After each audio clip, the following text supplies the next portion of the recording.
Bonjour, mon nom est Martin Gebeler et je suis directeur du bureau d'études Bauexpert. Nous conseillons nos clients, procédons à des mesures et réalisons des expertises dans la région du Rhin-Main-Neckar. Ici, l'objectif est de donner des conseils quant à une optimisation énergétique du bâtiment. Pour cela, nous devons connaître les caractéristiques d'isolation des murs existants. Aujourd'hui, nous allons utiliser un appareil de mesure Testo 635 pour déterminer le facteur U des murs.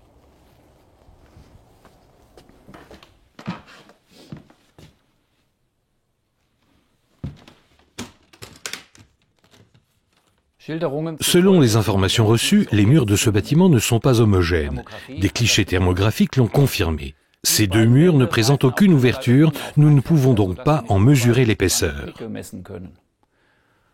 Les propriétaires ne souhaitant pas que nous percions les murs, nous avons décidé de déterminer le facteur U par mesure sans aucune destruction. Pour déterminer la valeur du facteur U de la paroi, nous avons besoin de 3 températures de surface qui seront ensuite mises en commun dans cet appareil de mesure. Tout d'abord, la température extérieure qui sera enregistrée et transmise par cette sonde radio. Ensuite, la température du mur intérieur, enregistrée par ces 3 capteurs de température avec un seul connecteur. Et enfin, la température ambiante intérieure de la pièce mesurée par ce capteur intégré. Grâce à l'utilisation de 3 points de mesure, nous pouvons procéder à des mesures sur des murs hétérogènes. Les 3 fils de la sonde de contact sont fixés au mur au moyen de pâtes adhésives. Ils doivent être placés de manière à dessiner un triangle équilatéral présentant des côtés de 10 ou 15 cm. Après avoir accordé le capteur et démarré l'appareil, nous pouvons maintenant sortir.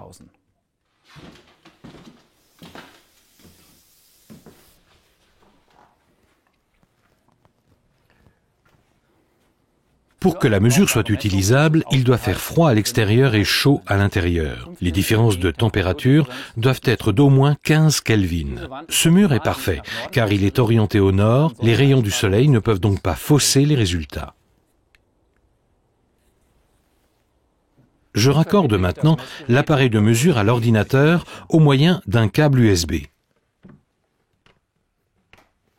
Le logiciel démarre. L'appareil a été détecté et la mesure commence. La mesure dure environ 1 heure.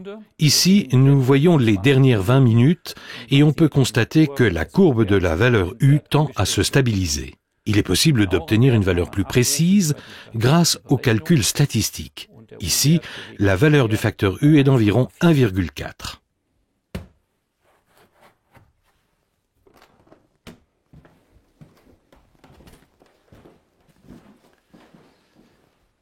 La mesure montre que le facteur U est encore plus mauvais que ce que l'on supposait et ne satisfait pas du tout aux exigences actuelles. Nous pouvons maintenant proposer les mesures adéquates pour l'isolation.